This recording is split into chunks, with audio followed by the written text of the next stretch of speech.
Hello, I'm Chef Jason, and welcome to the Great Australian Bite, where we share all things culinary, including history, stories, and recipes. So please don't forget to subscribe and join in on the adventure. G'day all, Chef Jason here. Today we are going to be doing a beef stock in an Instapot. Those who watched my previous Instapot chicken stock video will remember that this was inspired by the Chris Young video, the link is in the description, which he expedited not only the stock making process, but also the consommé process as well. And this time, we're going to be trying the exact same method on beef stock. So first up, we're going to have to preheat our oven between 420 to 450 degrees Fahrenheit.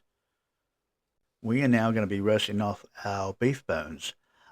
Normally you'd put your veggies in with the bones. I'm not going to do that because I'm going to be sauteing our vegetables in the Instapot itself. So I'm just going to be putting the bones in this pan. I'm going to put a little bit of oil in and I'm using neck bones too, by the way.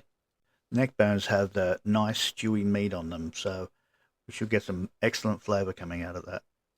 What I'm also going to do is I'm going to cover the bones in tomato paste. The tomato paste is going to create a richer, more deeply colored and savory stock. And I'm going to salt too. This is the only salt I'm going to use in this entire production. I don't like adding salt to the stock. I prefer to add salt to my sauces and my soups rather than add it to the stock itself. And we're going to put these in the oven for about 30 minutes, and we pull it out. We're going to turn the bones over, and we're going to cook them again for another 30 minutes till it's a nice rich brown color. Right, now we're going to do our vegetables. I'm using carrots, celery, and onion. So we're going to slice all these too. We're going to slice them small. Normally you'll have big chunks in a normal beef stock, but for the Instapot we're going to be slicing them up nice and small. We're also just going to crush up a little bit of garlic and put in there as well.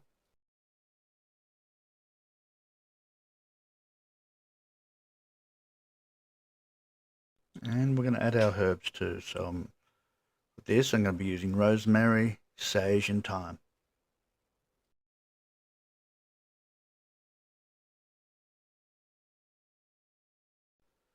Okay, our bones are all now roasted off and ready for the Instapot.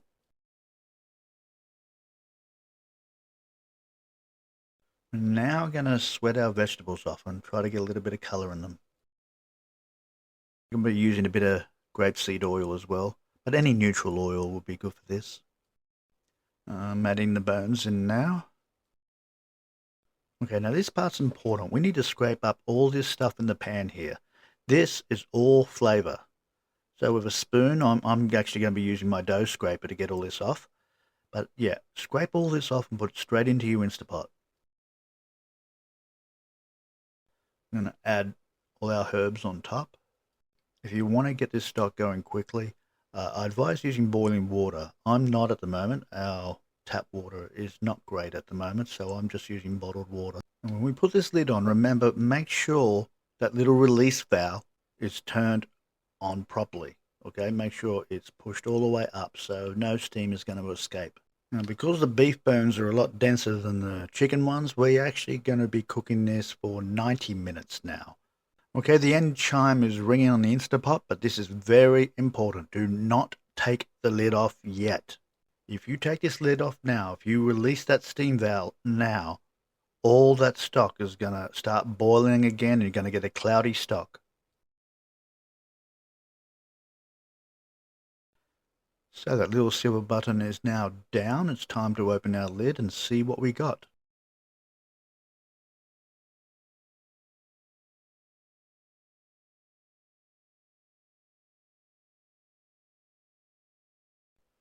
Well, it smells terrific. This is interesting. We've got the clear stock, but it looks like we've got quite a bit of fat there hanging around the top of the stock. The previous chicken stock that we did, I don't think had as much fat as this. That's interesting, very interesting. Regardless, it's still a very clear stock. That's very aromatic. I think we'll know more when we put it through our colander. We'll have a little look at it. You can definitely see that lining of fat there on the spoon. So there's a little bit more fat coming out of this one than the previous chicken stock that we did. That shouldn't be a problem though once the stock cools down. We can just skim it straight off the top. Right, now we're going to strain all of this and try to get all that stuff out of our stock. And don't forget, this is a hot stock.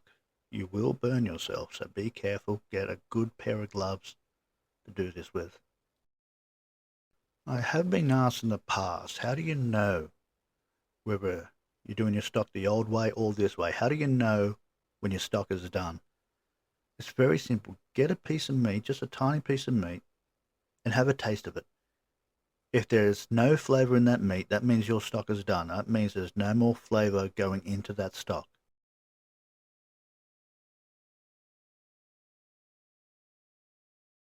As I'm pouring this, as you can see, it's still a very clear stock. It looks really good. And if you have a look at the top, you can see that little fat layer there. Now that fat layer is going to cool and it's going to go hard while the rest of the stock should start going gelatinous. Okay, it's morning time, and as you can see, that fat over the top of the stock is all hardened. And we're going to start scraping that out now. So yes, that's quite firm on top now. And with our spoon now, we're going to start scraping this off. You don't have to go too deep. Just nice and firm, pull all the way across.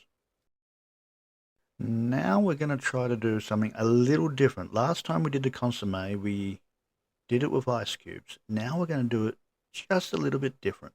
Now the traditional way of doing a consommé is rather tedious, to be perfectly honest. Pureeing your egg, meat, vegetables. Then when you finally do get to create your raft in your pot, you've got to very lightly skim it all off. Otherwise you'll ruin the whole thing. And this time we're going to be using our Instapot to make it. Now, when Chris Young did this, he did do this with the chicken. He didn't do this with beef. In theory, it should not be any different with the beef. Both chicken and beef both contain myosin, which is a muscle protein that's within each meat. And that's going to be the key here. And the reason why the myosin is so important, what it's going to do is going to do what the albumin and the egg whites do when you do a normal consommé. So, with that, let's give it a go. Okay, now the smoothie from hell. First up, we're going to be using about half a pound of raw lean beef. I'm using ground beef here. And we're going to add about 2 to 3 cups of stock. I'm going to blend this really well because the bubbles are also very important in this. The bubbles and the myosin are the things that are going to be working in the Instapot. And yes, I know what you're thinking. It's probably the world's worst good morning protein shake. I'm going to pour it all straight into our Instapot now. So what we're going to do here, we're putting it on for 5 minutes. All we're trying to do is get it back up to heat so everything can get working. And everything, all the chemical reactions are going to start happening while it's cooling down. And don't forget, don't take the lid off straight away. Remember, we've got to let it cool down first.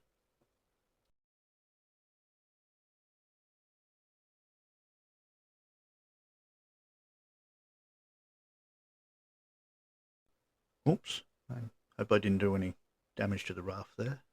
This looks very interesting. So that is the raft there. It is very solid. All that is very, very solid, all that raft. So that's very interesting. It'll be very interesting once I strain it out to see what it looks like. And it looks like the raft didn't all hold together to create a lid. It looks like it all separated. But I'm hoping it shouldn't be too much of a problem. And I can see it's not perfectly clear. This looks like there's some stuff that's floating within the consommé. But still looks like the raft is separate. And as you see, the consommé is not super clear. There's a bit of fat on top of it. I think this might have been because we used the ground beef rather than a solid piece of beef. I think we're going to strain this again, but this time we're going to put it through a coffee filter, see if we can get all these impurities out of it and see what we're left with. Now I'm just going to run this through a coffee filter, and hopefully this will clear up all the impurities in it. And there you go, it works. Okay, that's clear consommé. So one extra step, but I think this is a very good way of doing it. Well, success. This went very well. I'm very happy with the results. We only had to add one extra step, and that was the filtering at the end, but it came up very good. So this method should work with pretty much every stock you want to do. Well, thank you for tuning in, and I shall see you next time. Thank you for watching. Don't forget to hit the like button, and feel free to leave a comment below. Also, don't forget to check out our other content as well. This is Chef Jason, and don't forget, love is the secret ingredient.